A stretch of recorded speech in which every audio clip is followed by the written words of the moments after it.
You're listening to Shoe In, covering the ins and outs of all things footwear, from sneakers to heels, loafers to slippers, and every type of shoe in between.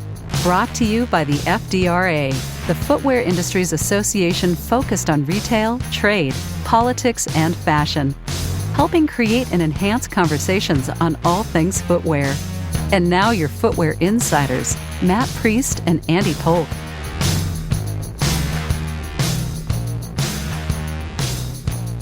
Hey everybody, welcome back to the Shoe In Show. Thanks for joining us this week. I cannot believe it's already February 2022. Although the last 2 years feel like a time warp in general, sometimes really fast, sometimes really slow, generally weird. But February 2022, here we are, and it's Black History Month.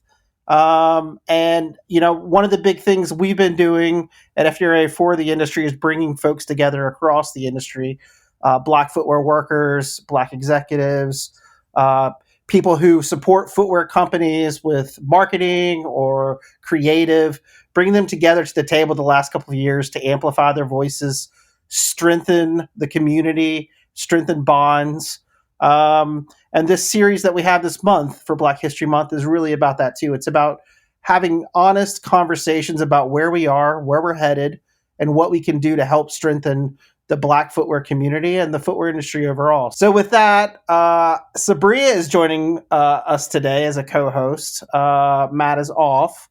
And Sabria has joined FDRA. Sabria, it feels like 2 years now. Are we on 2 years? Yep, 2 years. 2 years. 2 And years and 2 months. I'm proud of the work she's done on behalf of FDRA. If you don't know Sabria, she's leading our marketing and communication efforts. So all the emails that everyone's getting out there is crafted by her and sent out to make sure the industry's on top of what's happening, and now is intricately involved in kind of a new reimagination of what we've been doing. And Sabria, I'll let you speak a little bit about that and tee it up for our guests today. So like Andy said, I'm the marketing events manager at FDRA, and I'm just working on the Black Footwear Forum and building up our DE&I program. And I'm excited to introduce our guest, Mrs. Jazerai Allen-Lord, who is the founder of the True to Size agency. She's an author, designer, social activist, and is also a member of, and a committee member actually, of our Black Footwear Forum. She's been in the industry for years, and I would say it was pretty safe to say that if you name it, Jazerai has probably done it or has done it at some point in time. So I'm excited to get to learn more about her. And to kick it off, I would love to learn more about your agency, True to Size. Yeah, so hey, everyone, and hey, Sabria. Hey, Andy. So good to see you guys again. Quick correction, it's Ms. Okay. Sorry. Look, I'd like Tina Turner. You can have it all, but I'm keeping my name when we leave. Okay, so it's Ms. Gotcha. And the agency is True to Size. We tell stories true to size. We make sure the people behind the camera look like the people in front of the camera.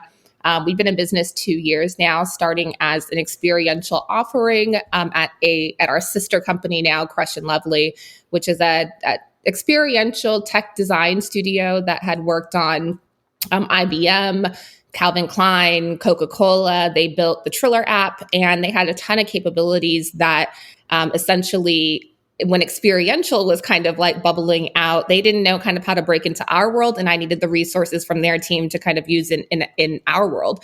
So it was a great kind of partnership in growing what was then an offering for the first couple of years, and then became successful enough to stand on its own. And so in 2020, we went out in January, right before the pandemic. Who knew that the world was going to change? At that time, we were doing heavy like production, brand launches, product launches, things like that, and influencer parties, moments, and then the world closed. And we were actually working on like retail flagship design and all kind of things in that world at the time. And, you know, the first 3 months of business, we lost $100,000 to $175,000 of work. And we were kind of like, okay, you know, should I really be doing this right now? Like, I could always go back and work at Crush and Lovely like I used to, and like kind of just try this thing again later.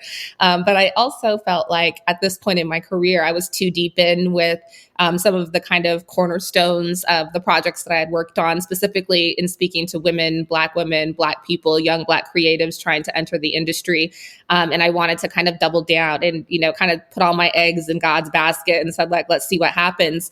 And we closed the year very, very strong. The last project that we did before the pandemic was New Balance's inaugural Black History Month pack. So the first pack that they've done as a brand with Kawhi Leonard at the design table, as well as what I have never seen since then and never saw before then, but an African-American product team that was cross-sectional across departments. So every single person that worked on that product was Black, from the marketing to the design team, obviously, to the agency that they used, to kind of the story that they wanted to tell. And I thought that was amazing.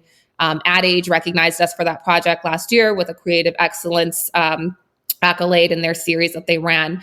So it's really exciting to kind of see the projects really hone in a really specific space, and really felt like I'm kind of carving a lane for the next generation of storytellers that want to tell more diverse stories amongst Black culture.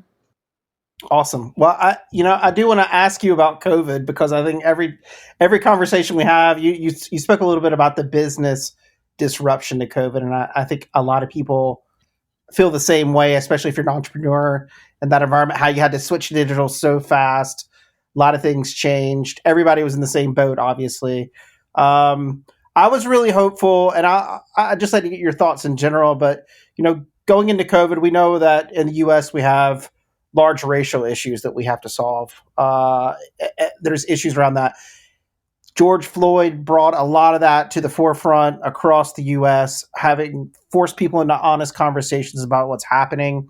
Since that time and through COVID, how are conversations getting better than what we had before? Are we seeing movement in the right direction?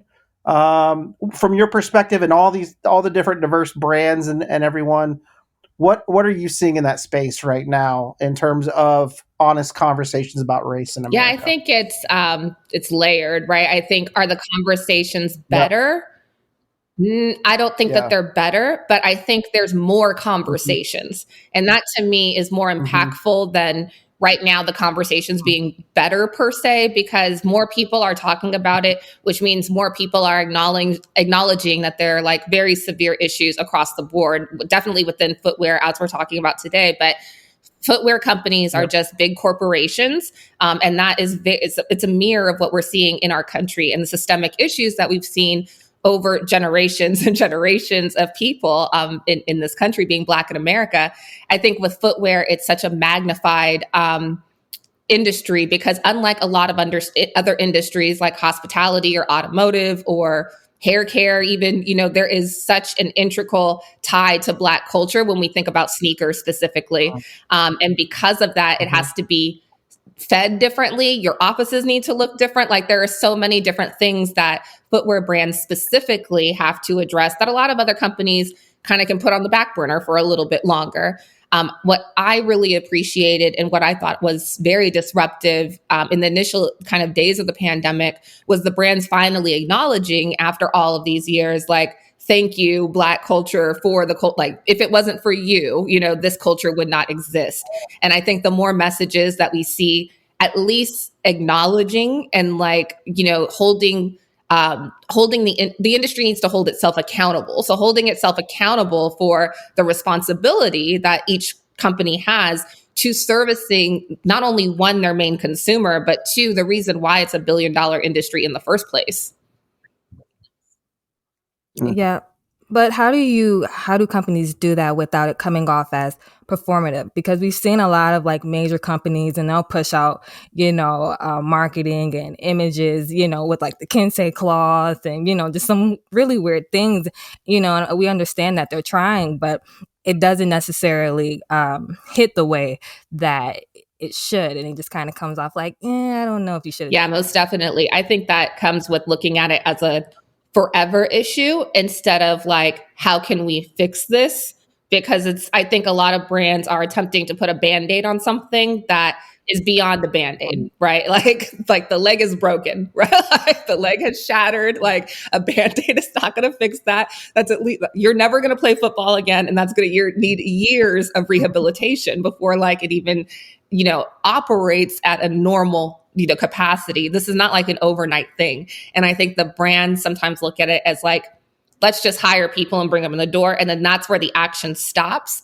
And we have to start looking at it as like a forever problem. There is no in 2 years, there are no checkpoints, right? Like in 2 years, it'll be over, or in 4 years, we'll have equity. No, it's going to take us just as long to get to this place as it did, it's to undo it. It's going to take just as long as it did for us to get to this place. And it's baby steps. So I think we're having larger conversations now, and we have more people in the room. And I think the important thing is that they're trying. So I think that when they try, our responsibility as a community, and also people that work in the industry as professionals, is to give really constructive feedback on what that looked like, and to be vocal and to use our voices like you just did, Sabria, and say like, hey, this didn't hit. Beyond just complaining, though, offering solutions. So this didn't hit. This is what I would like to see. This is what I want to see. And kind of holding the brands accountable to the stories that you want to consume. Yeah, I agree. And so I want to pivot.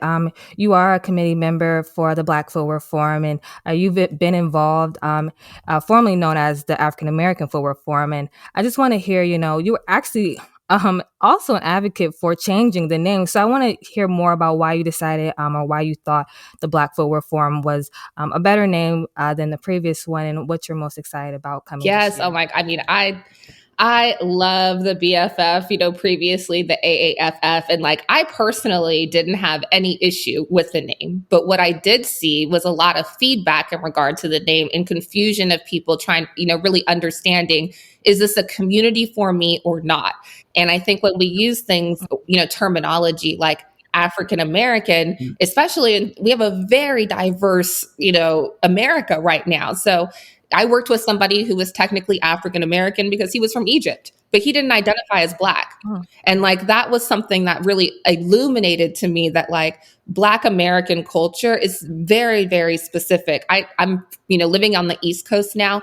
There's a huge Nigerian community. They would consider themselves African American and Black American potentially, but that African American connotation means something different to them than it does in how we were using it with the committee and the forum.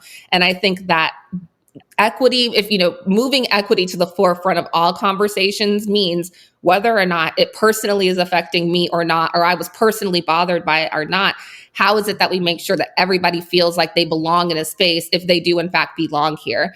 And I think that was super important. I also think we sometimes use words like, BIPOC and POC and African American for like the comfortability of white people. And like, I don't think that we need to do that. Like, I think that we need to acknowledge it. We're Black. We don't go to, when we're talking to each other, we're not like, oh, my African American, or like, African American right. Johnny, you'd be like Black Johnny from here. Like, which like, that's how we talk. Right. And so I think we should have no shame in how we identify. And I think it's important for us to fly that flag where we can.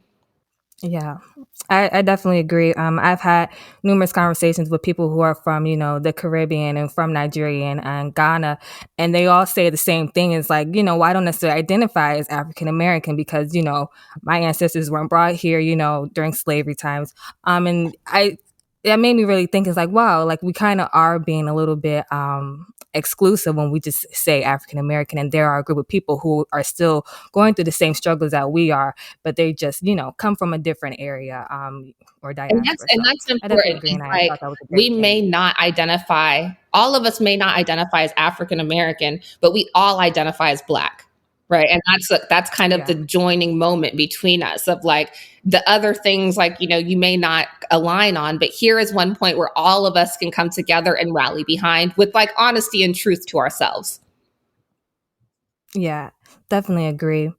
And so I also just want to ask, you talked a lot about what companies can do, but I guess in the future, I mean, we all want to see equity. We all want to see, Black people in the CEO offices. what is it that you want to see? Like, if you could like just create, your own future, however you wanted it, what is it that you would want to see in the next 5 to 10 years in the footwear industry? The first thing I'd want to see is a more diversity of thought accounted for when we tell Black stories in general, but specifically Black women. I would love to see different stories amplified, because we often see sometimes the three same heroes.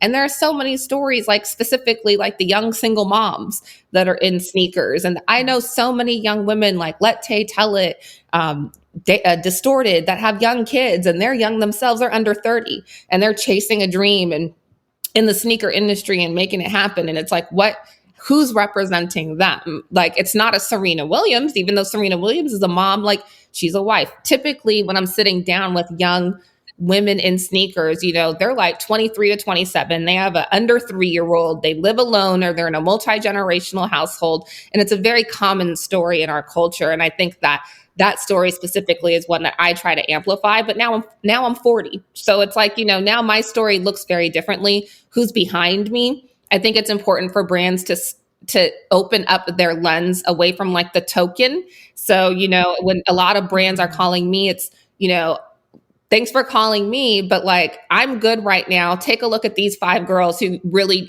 really needs an opportunity and really has a unique story to tell. And I think that that's important to be making sure that everybody in the pipeline, specifically when speaking to Black stories, is Black, because that's where the ball gets dropped a lot, right? Like, you could have, this is going to be the shoe for Black History Month, but the marketing dude is like 55 has no resonance with sneaker culture. The PR girl is 21 and just graduated college and has zero resonance with sneaker culture. Like, you have to make sure every single person, much like New Balance did with the Black History Month pack, understands the story that they're trying to tell. Yeah, and telling them in a positive light too, because I think that a lot of times when we talk about like the single Black mom, with children, it's often seen in a negative light. And that's not really always the case. There's a lot of, just stories that are very positive, whether, the single Black father, the blended family, like those are oftentimes looked as like, ooh, maybe we shouldn't go there. But I mean, there's a lot of positive stories, and it's not necessarily always, a bad thing and, a view of, Black struggle. And exactly. poverty. And like, so I think that I love like what Foot Locker is doing right now for Black History Month, like First Time Dad. I think that is like one of the most amazing campaigns that we can see right now, with like young Black fathers and their kids, and just talking about that narrative, because that's a thing. Like, that's who's shopping in Foot Locker. That was me and my kids, my ex-husband, as a family on a Saturday, going down, that's the experience at the Nike store, at the Adidas, like, the real life kind of experience. And I think we focus a lot on like what's happening on the sneakers app and Confirmed, instead of like thinking about like, and in the metaverse right now, that's the new thing. And like, what's happening in the metaverse, but like, what about the real life experiences and the real life Monday through Thursday consumer who, is really just trying to make it happen. And it's not like living this super aspirational high level life.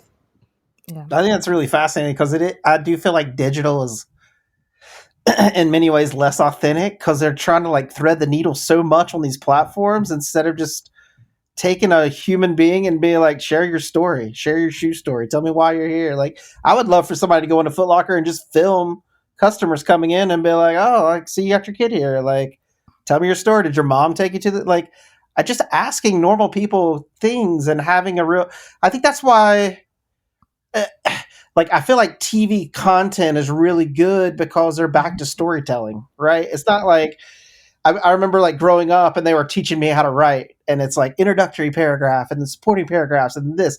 And I went to college, and the first time I went to English class, my professor put ink all over my paper, and she's like, I'm going to actually teach you how to write a story. Like, right? Like, not form and this follows this. No, it's like how, like, we're all humans. We all have emotions. How do we talk about that? And I do feel like the digital channels are very different than just other types of mediums that we can engage with. And I think it's a really salient point you just made about that, about how we focus so much, like, we talk so much about the death of brick and mortar. Like, more than ever, everybody wants to get out again, right? Like, so hopefully your stores that you were, working with, flagships, that'll be back in vogue. It's also like that mom is still buying still buying sneakers for her kid, even though the world is in this state. So how is she doing it? Is she sitting next to him on the computer? Are they what is the experience? And I think we are not telling. That's why I think the first time dad thing was just like such a simple idea. To your point, just why don't you just put somebody normal up there and ask them their story? Yeah, we act like it's innovative, right? It's just, it's like the simplest thing in the world sometimes works. Another big thing you were talking about too, I think, a couple of minutes ago was just culture. It was like not checking boxes, right? But it just has these ideas have to be ingrained. And sometimes I think, and I'll get your take on this too, but sometimes the simplest part is when you're in the middle of brainstorming sessions, or you're in the middle of production, or you're in the middle of development, like looking up and looking around and being like, who are we missing in this room that we need to have an input? It's as simple as that, right? It's not all the HR documents and all those are super important, obviously, around the culture. But sometimes it's as simple as being like, do we have everybody in the room we need to have in the room that's going to connect with the customer that's buying this? What do you think about that? It's a simple idea, obviously. You would think it was a simple idea, but I think what I have seen over the last 4 years, even pre-pandemic, because imagine trying to sell these ideas before, the pandemic. They look at you just crazy as hell. Like, you know what? No, thank you. We don't have the budget for it, And that was teaching me a lot too. It first gave me a lot of imposter syndrome, because it's like, am I crazy? Like, am I the one that's crazy? But now on the other side of it, it's like, no, this was always right. This is what people want to see. People want equity. Yeah. And I think what I've seen now is there might be 3 people in the room that feel like you, Andy, but 10 people do not, right? And they're not there yet. And maybe those 10 people are also the stakeholders. Those 10 people are those 3 people's bosses. And so there's a lot of what I see sometimes friction in kind of making a cohesive decision on are we going to bring somebody in or not? Are we going to really take a risk? That's the biggest thing, is it's a risk because there's no data behind it to say that this thing is going to work. There's no data behind it because it's never been important for you enough for you to fund research behind. So we have a chicken and the egg problem that you're only going to solve if you really try. What I will say is the scenario that you just described is really what I've seen ramp up significantly in the last 10 months, and has essentially been what all the inbound work that I've had is. We took a look around and we don't have the right people in the room. Would you like to join us on this project? And they've all been really specific projects for my voice. And so I would hope that if that's happening with me, then in other sectors like basketball or art or, 3D design and motion design, that they're also looking at that same approach.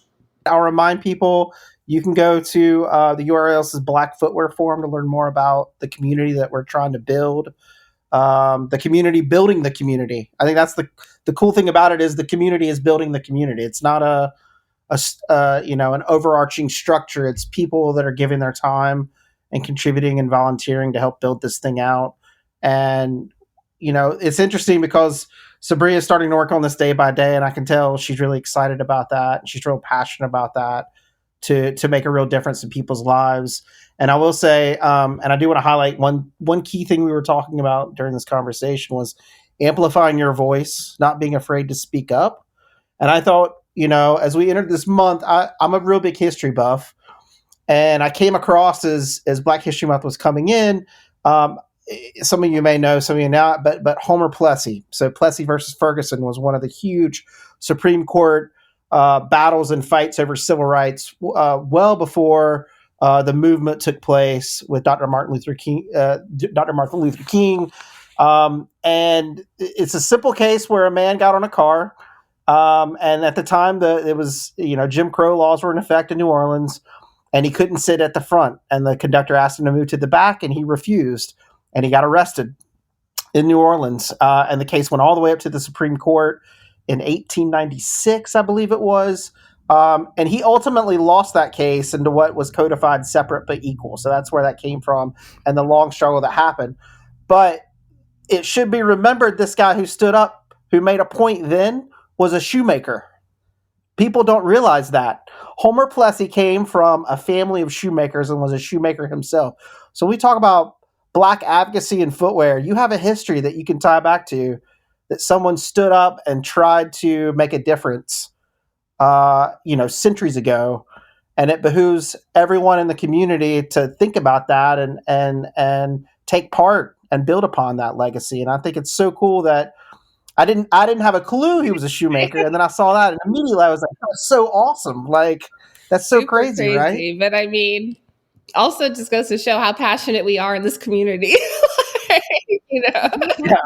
And I think if any community is going to do it, it's definitely this one. I think like people are really passionate about footwear, specifically sneakers. And I think they're passionate about the storytelling too. And there's so much emotion wrapped up into it that I think that I'm really excited. I'm super inspired by the younger people, the 20 and 30-year-olds that are doing so many disruptive things and what we'll get to see from them. And all the people in the forum. I mean, it's just been the BFF has been so amazing for me because you're usually the only person that looks like you in your room if you are Black and you work in this industry up until the last couple of years.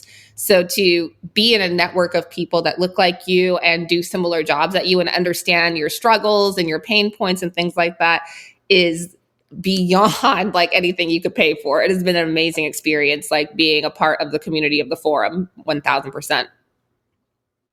Awesome. We appreciate you participating and being a leader in that forum, but also for coming on today and helping us just have some conversation around, racial issues, but also what's happening in the footwear industry, with black issues, Black footwear issues, but also just broadly too. The work that you're doing is fantastic. I mean, if you go to your tell everybody your website really quickly so they can go see the work that you're doing. So I'm updating my case studies now because they haven't been updated for quite a while, but it's truetosize.com. So TRUETOSIZE.com. You can also find me on Instagram, Nerd Like Jazzy, and on Twitter, Jazzy Ray. We have a sneaker community on Twitter. It's one of Twitter's beta products. It's called High Communities. And there's about 1,500 people, sneakerheads, that are sharing photos and sneaker stories and do these fit true to size type questions. So, looking at building community everywhere I go. So yeah, that's where you can find me. That's amazing. And I do hope people go and take a look at the work that you've done and the case studies you have, because they're fascinating and the different diverse things that you're working on and trying to pull people together. And I think that's what it's really all about, is us all working together and pulling each other up, right? And supporting each other. And we appreciate you continue to do that. And Sabria, I also just want to give you kudos too, because you've jumped head in on this and really are trying to pull people together. And I know you're going to do a great job over the next year or so as you continue to build this out and help support it. Because I think anybody who doesn't know Sabria, I know not many people have met her because we've all been hiding in our caves because of COVID. But when we start getting back in person, you'll see the passion that she has and the commitment she has and the servant's heart that she has. And that's really what it takes to build out this community, I think. And I think it's going to really hopefully change the footwear industry for the better. And it'll do what we said at the very beginning, right? It'll enlarge the conversations. And I hope at the same time it enlarges, it makes them better, right? Where we can have depth, width and depth to all of this. So folks, as always, thanks for listening to Shoe and Show. This is the Footwear Industries podcast. We talk about everything footwear, particularly the business side of the footwear industry.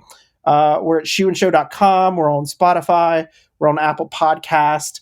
Go back and take a listen to any of our episodes over the last 5 years.